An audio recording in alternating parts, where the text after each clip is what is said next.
Hey, this is Dara from Svet Kant.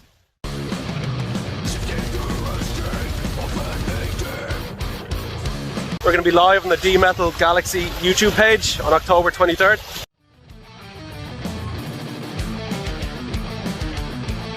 So check it out.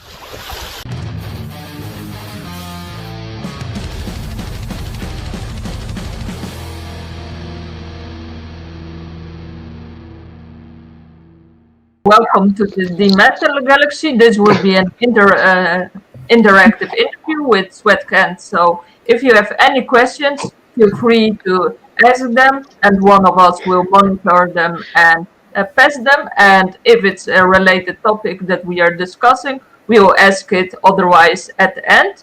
And tonight we have as guest Svet Kant, who is also from Dublin. So could you please introduce yourself? Lady first, Santi. I'll start. First, just let me correct you a little bit. It's called Svet, not Sweat. So Svet Kant. And my name is Joe, and I'm the guitar and vocalist of Svet Kant, founding member. And yeah, I write the songs and write some solos and scream into a microphone. Oh, there he is. Here he is. Yeah. I'm going to correct Santi again. It is actually Svet Kant because I'm going to take off this jacket because I'm sweating. I'm Dara Kenny. I play drums and the occasional arrangement, and that's about it.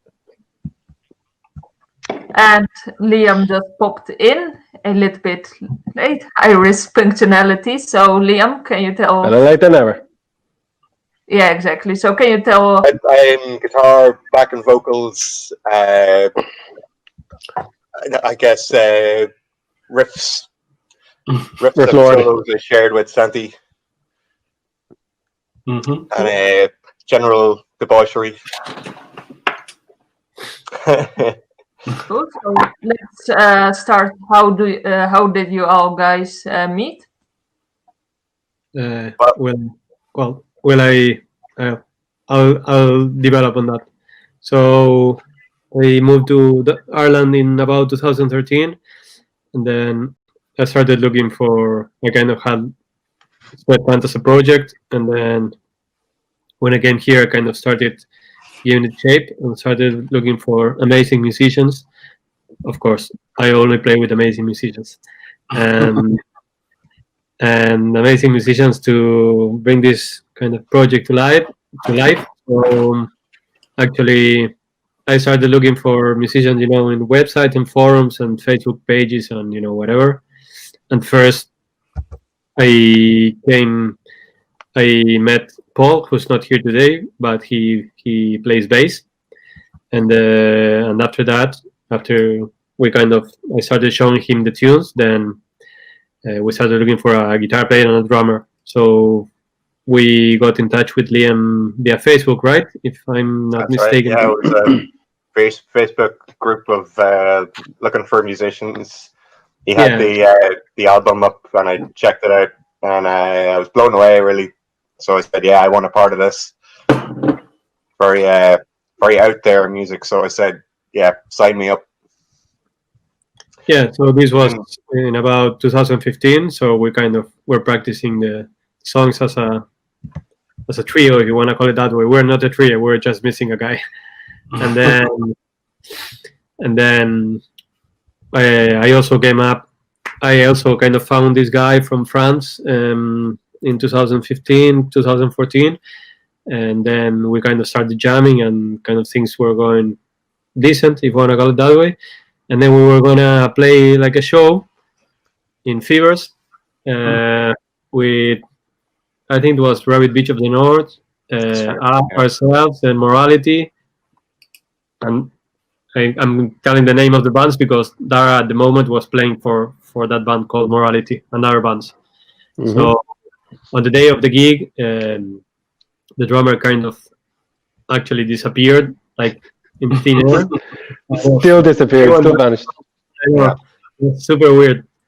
And then, like, out of respect for the rest of the bands, we said, okay, if we're gonna kind of bail out because this guy kind of fucked us up, at least let's show up to the gig and show some respect, Yeah. We went there, and then I saw Dara kind of playing there. He was playing like shit. No, not he was playing amazing. And Typical gig. and I remember I told Paul and Liam, I said, this guy's gonna be kind of our next drummer. So then I kind of added him on Facebook, and then I just basically started nagging him. First, he just started sending me these sexts, and I got really interested, and that was it, really. I sent him all these nudes. Whoa, look at this guitar. It's just Santi nude with a guitar. I have to join this band. Yeah. And then we started kind of practicing the songs that it obviously required a lot of time and practice because they were kind of long and tricky. Then this was the time this guy kind of bailed out on us was in May, and then by August, Liam, who's on my left on the screen, well, as I see it, he's actually on my right. Liam actually kind of booked us our first gig in a festival in Dundalk, which was one kind of like a pretty alternative and super I'm interesting. still recovering from that one. Yeah. There was a lot of fun.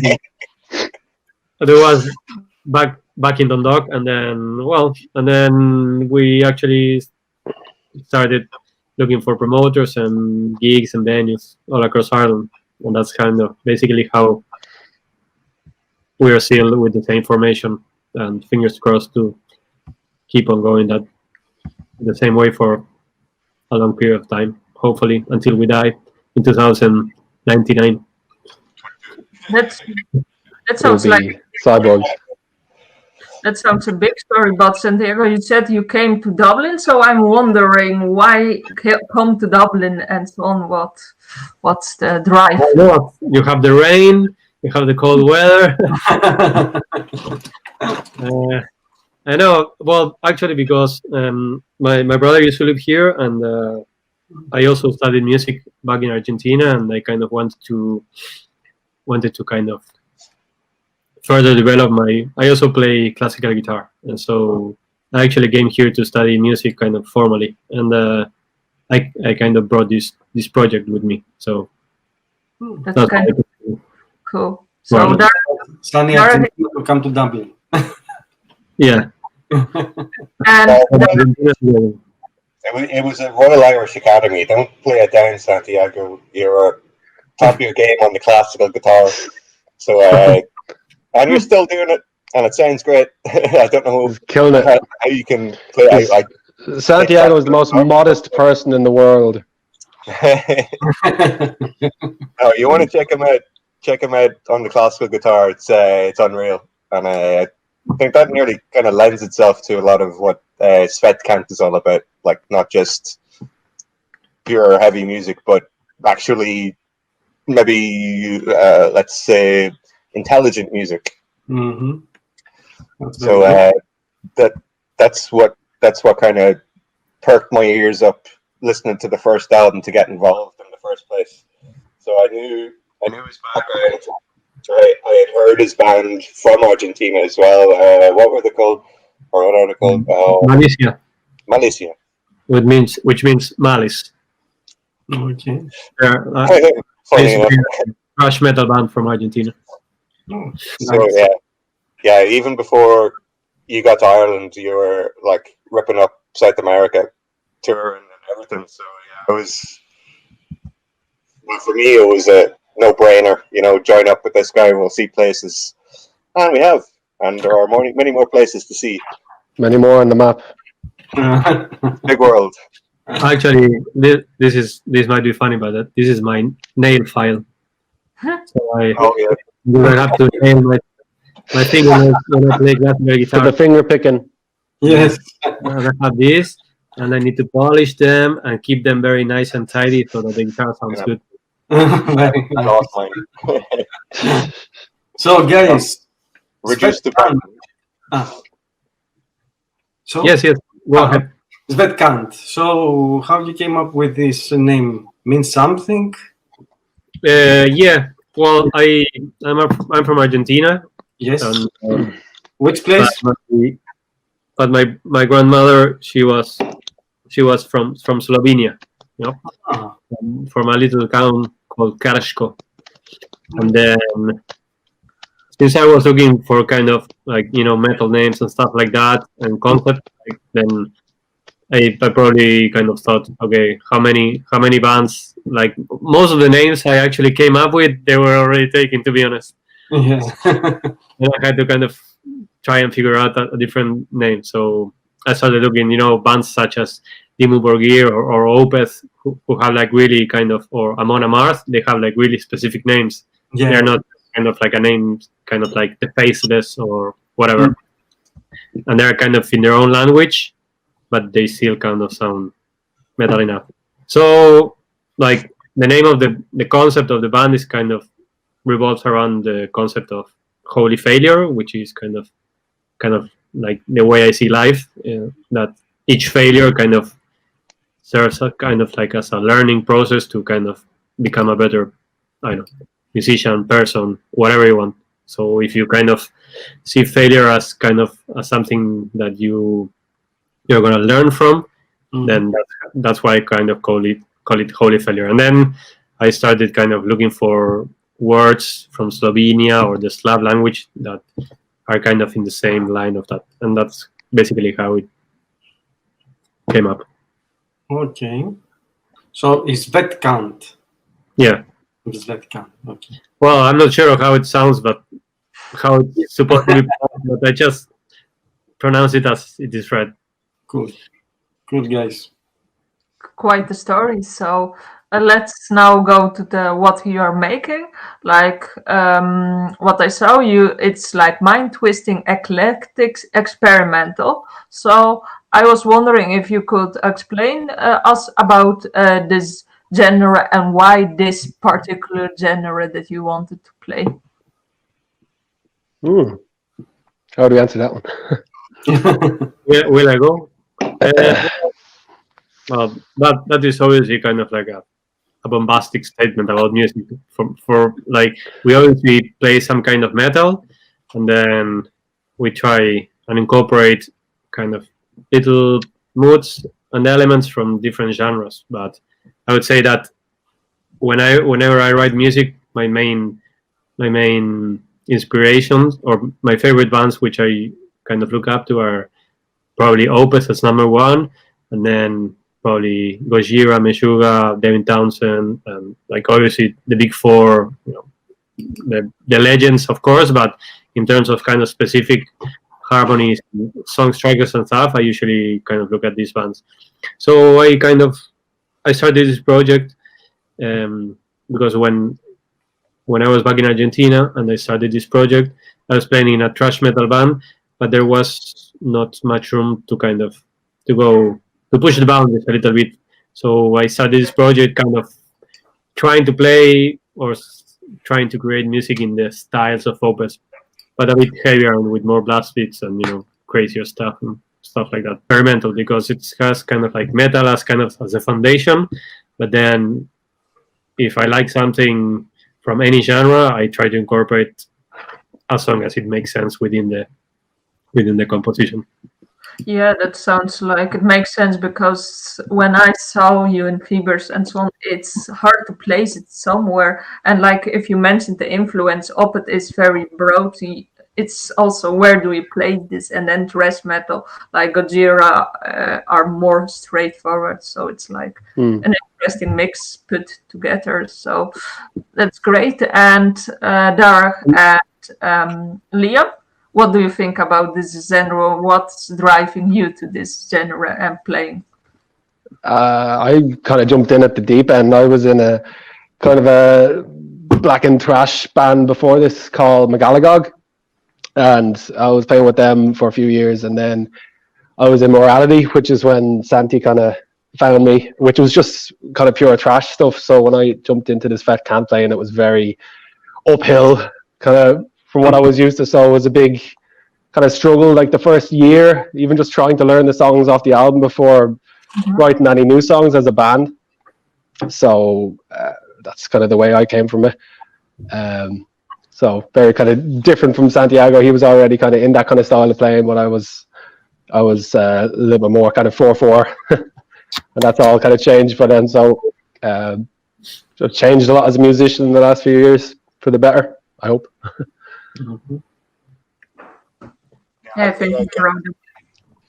I guess I had my music background as well in college.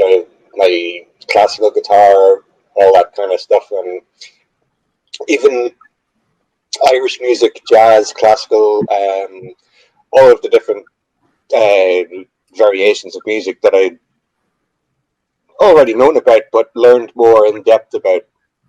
Kind of, it really lended itself to Svet Kant and how we approach writing songs in such a way that we're not really writing for anybody but ourselves. If that's kind of a little bit selfish, maybe. But for me personally, I find it more of a challenge and more of a reward. You know, when you do come up with great riffs or songs that make you think a little deeper than, let's say, you know, just a 3-minute blast beat fest. And we have them too. We have them too, but that's, you know, that's fun. That's for everybody. But well, what we're really about is pushing the boundaries and kind of bringing it to more people. You know, like a bit more of an eclectic mix in a certain setting that you can open people's eyes and ears to, that, you know, people that mightn't have even thought about throwing in a little jazz line here in the middle of a scream, or a nice little quiet section with classical guitars, and then going straight back into, you know, just mix it all up and tweak the ears of people who might be used to, you know, the usual genre of metal. You know, any type of metal that's successful is always it always pleases the masses, and there's nothing wrong with that. And I hope maybe by doing this we'll gather more traction with people whose ears and eyes have been opened. So just kind of experimenting, but pushing the boundaries in such a way that, yeah, we're forcing you to listen to this. You might like this bit here, you might like this bit here, and it'll get you to come back to us and listen to it again and say, that's what they were doing there, and it connects here, and it's just a more kind of thoughtful process instead of just, you know, 4/4 using your 1/5/3 and chord structures and all that kind of stuff. Just like a puzzle box. Yeah, I mean, like a puzzle box. Any kind of guitar work is something I love anyway. So the more intricate or complicated or hard to play is to me more satisfying after putting so much time into it, and you finally get it, and it's like, yes, got it, it's in the bag, and you grow as a musician. So I think we're all growing. Absolutely.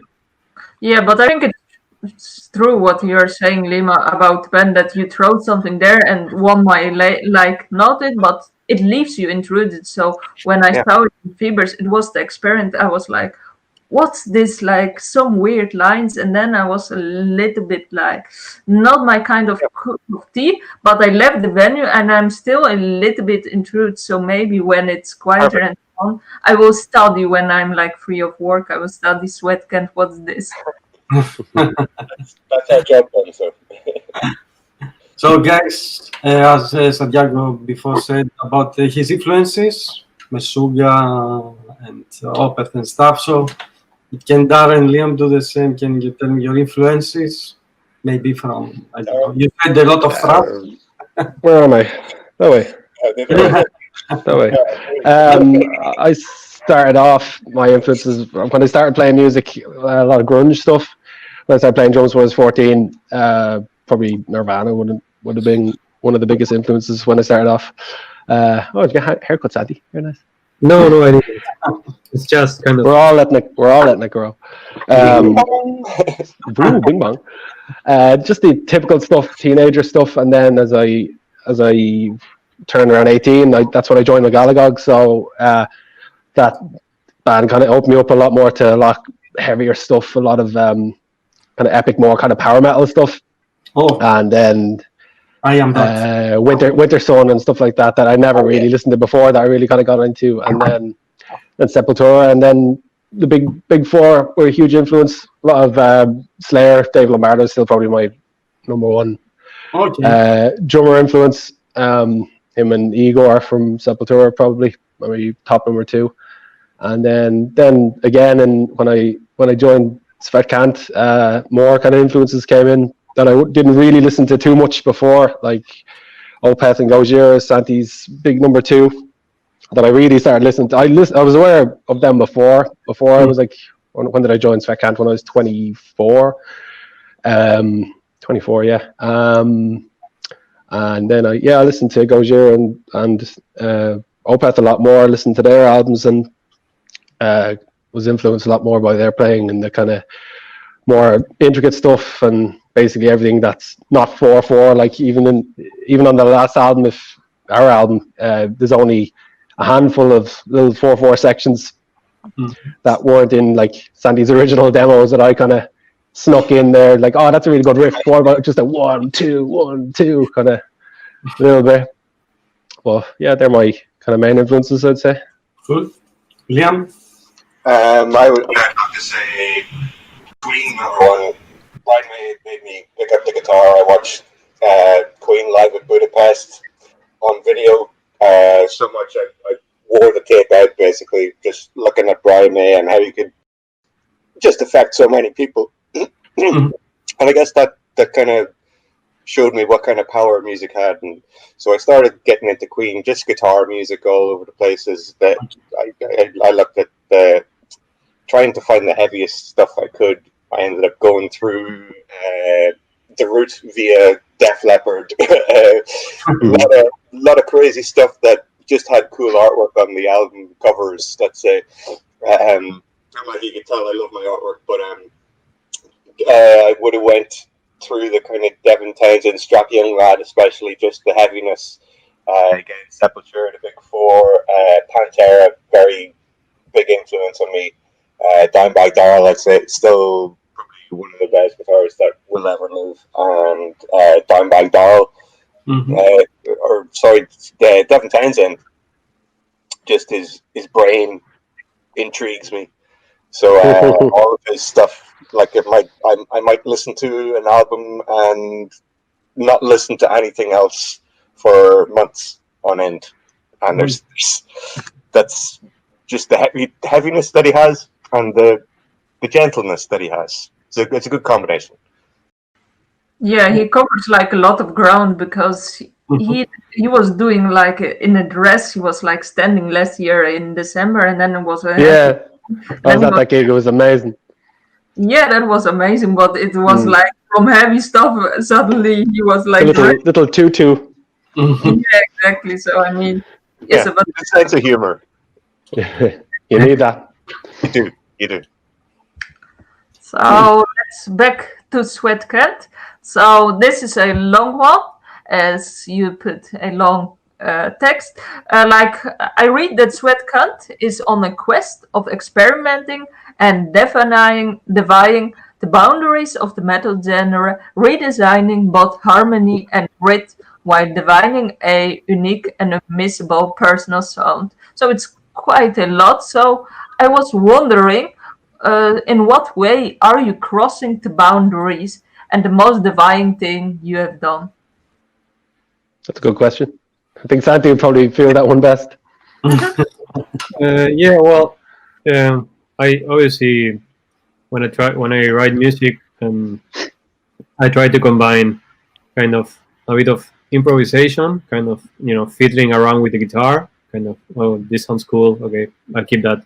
But then I also sometimes I write music only with it's not pen and paper because I use my computer, but I sometimes I write music only with the computer and not with the guitar in hand. So sometimes I might even write. Yeah. Sometimes I might. Pen and paper will never run out of batteries. That's true. And sometimes I write things that I might not even be able to play, and then I force myself to play them. So because when I study music, if you play with the guitar at hand all the time, it means you're limiting yourself to your technical capabilities at the moment when you're playing. But maybe something is amazing, but just because you cannot play it at that same very moment doesn't mean you can play it in the future when you practice a little bit.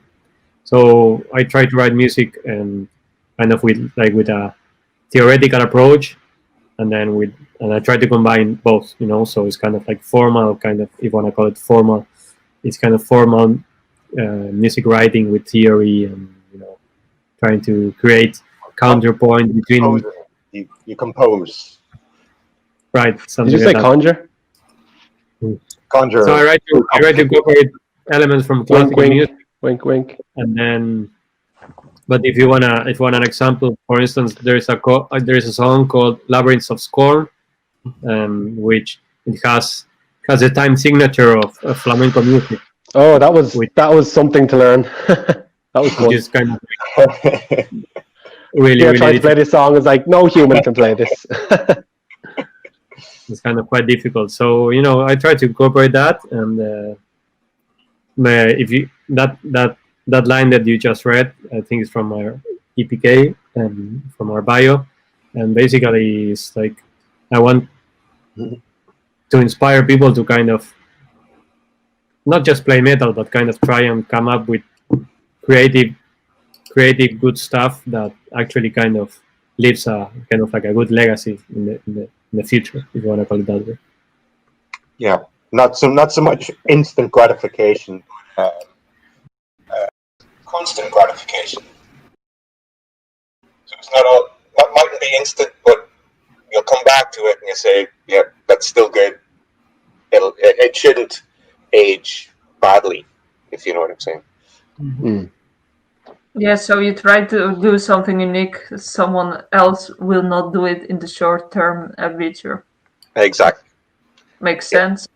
And yeah, and I would also like to people to kind of feel inspired to also kind of experiment, and because like absolutely, if you're only trying to kind of write, like I remember this note, this interview I read about Steve Vai, that he said that when somebody comes to him and saying, "Look, I sound like you," or "Sound like," or like Joe Satriani, is like he's not interested in listening to someone that sounds like, because that if you want to sound like, let's say you're gonna sound like Steve Vai, then people will actually go for the original, not for kind of like a copy of Sounds it. like. If, I mean, Yeah. So it's better to kind of follow your own path, and at least it will take you somewhere that you don't know, and you'll be happy that you went for your own gut.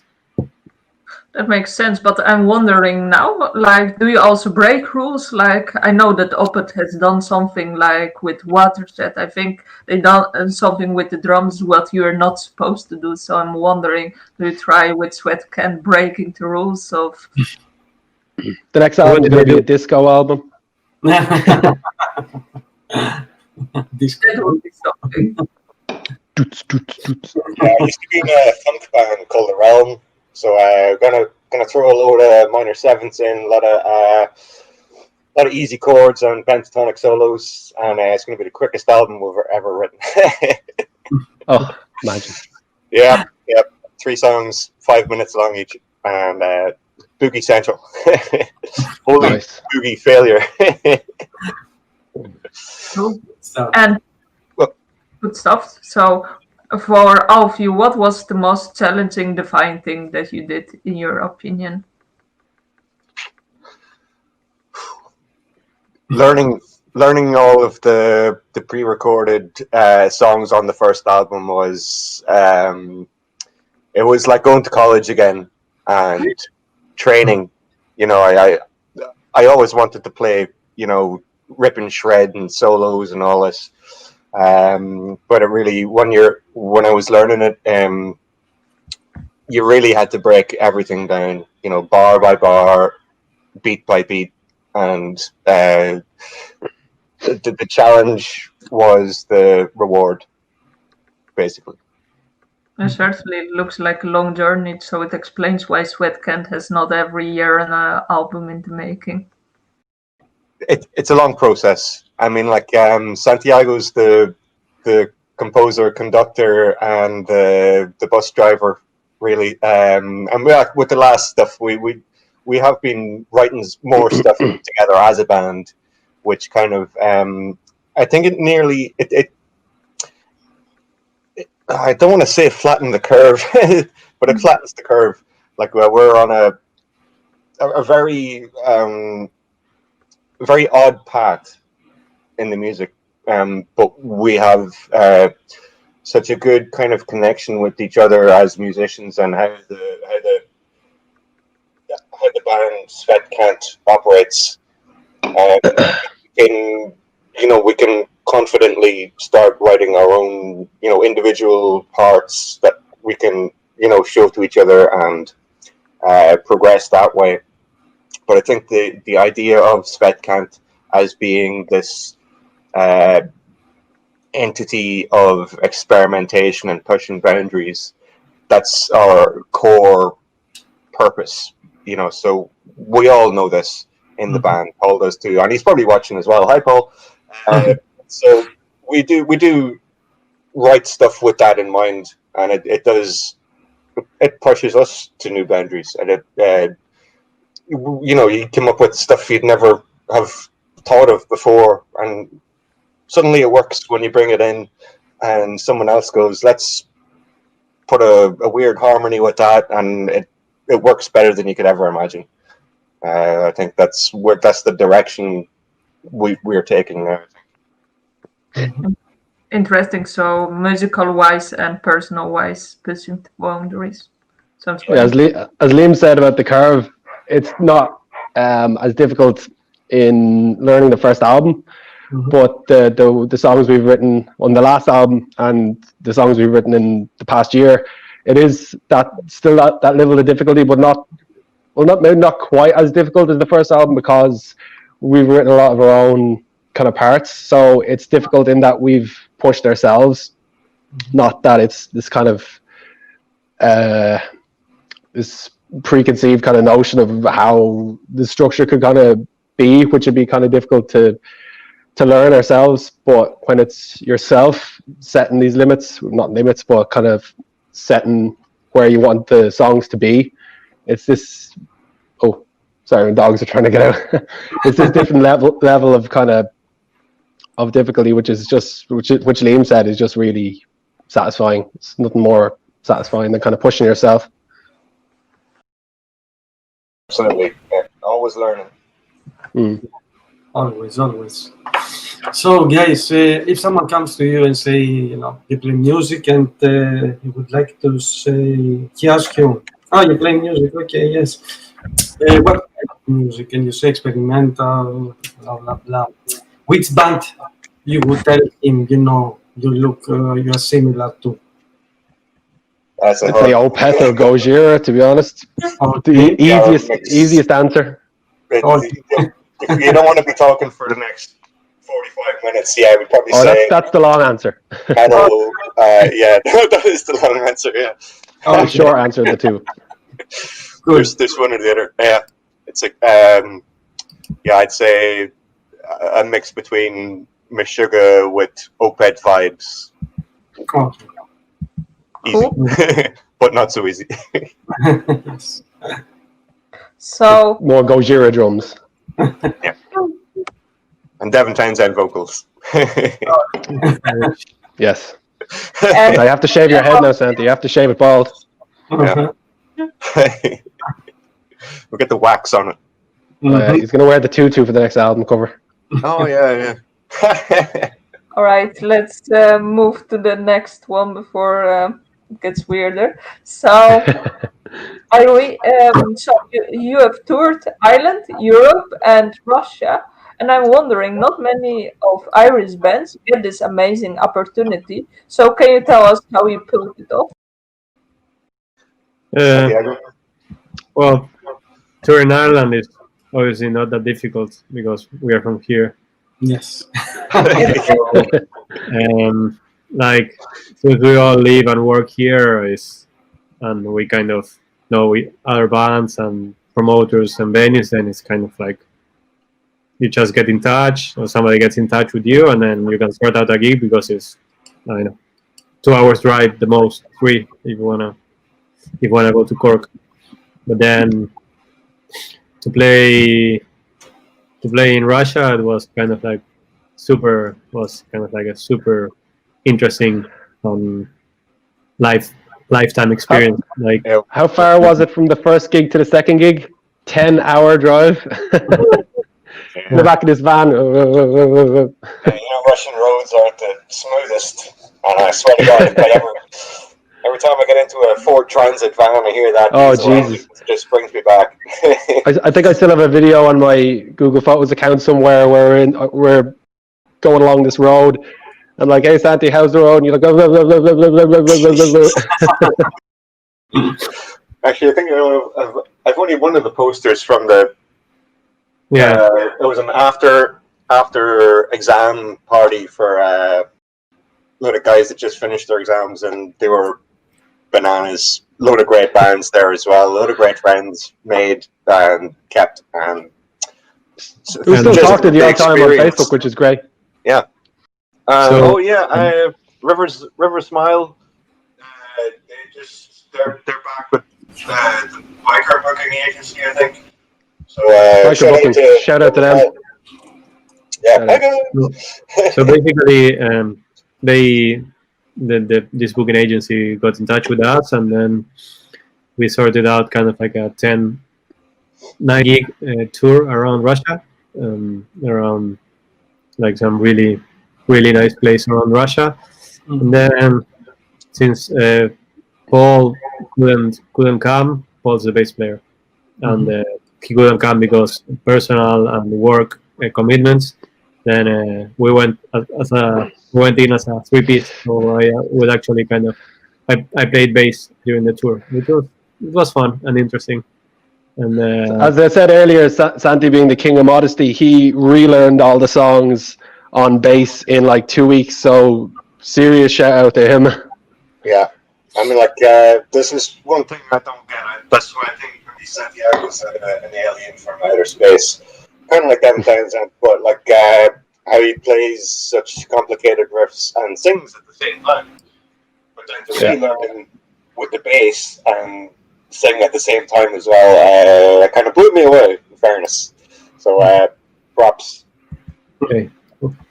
Cops. And then we went to Russia and we played like some really nice places, like with some really friendly people. You know that in every American movie, like Russians are supposed to be cold, and if you speak to them, they're gonna slap you. And it was the complete opposite. Everyone couldn't have been nicer. From the truth. Yeah. They were buying vodka shots and stupid. Just a lot of vodka with that. Yeah. But I'm wondering now, is how did you get this opportunity? Because if we look at Ireland, no one wants to come here because of the boat, the expenses, and so on. So we are like abandoned here. And I haven't heard any Irish band, except of Cruchen, of course, which are huge, like touring and so on. Like they had stories, they told the story from Russia. So wondering, Svet Kant, how did they do that to tour Europe and Russia? Well, I suppose it's like whenever we put kind of material out there, we try to make it look as pro as possible. So I suppose that when you kind of try to maintain some certain quality or some good standard, then I suppose that slowly you start to gain some attention, you know, and then slowly people might get in touch and say, hey, I had this opportunity, and then it's up to you whether you want to take it or not. You know, like that tour was a bit expensive. It wasn't mad expensive, but in terms of experience and as a band, it was kind of it was incredible and amazing. It was invaluable. Yeah, I can imagine. It's just, if you're here just for the money, then I think you're just in the wrong genre, you know.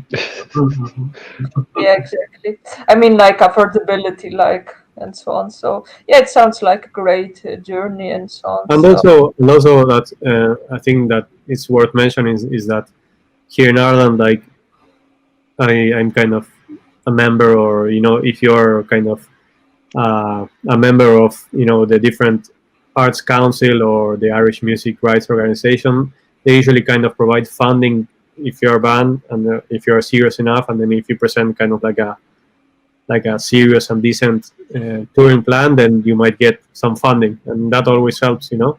And so there, I know this is kind of like a critique, but I don't see that many kind of, maybe I'm not aware of them, but I don't see many bands or many kind of metal promoters actually applying for kind of grants and stuff. And like only last month they announced kind of like 150 million euro budget for the arts in Ireland. So why aren't any metal promoters kind of applying for funding? Like if there's kind of Yeah, I think we've gotten so used to our underground, do it by ourselves here in Ireland, and you know, we'll work as hard as we have to do. We'll go out and pick a field of spuds with our hands.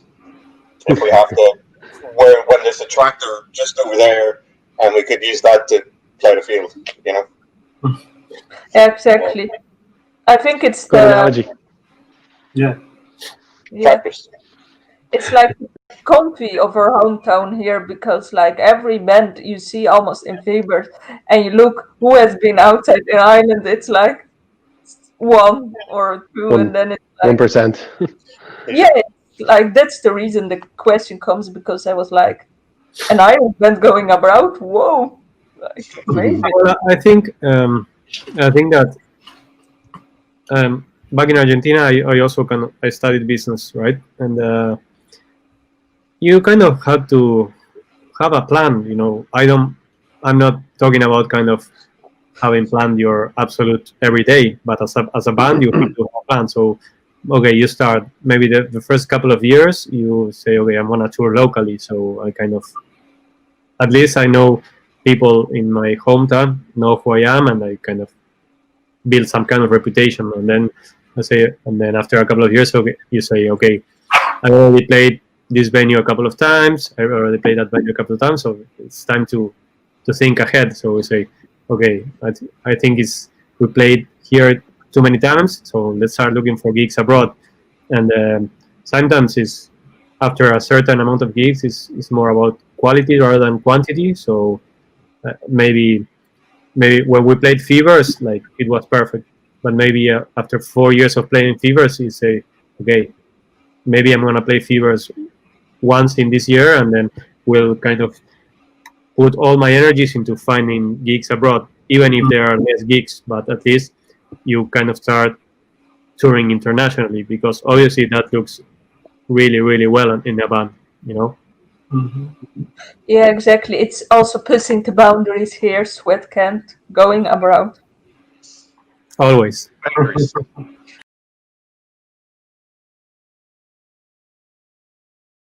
Any interesting or strange stories from the tours?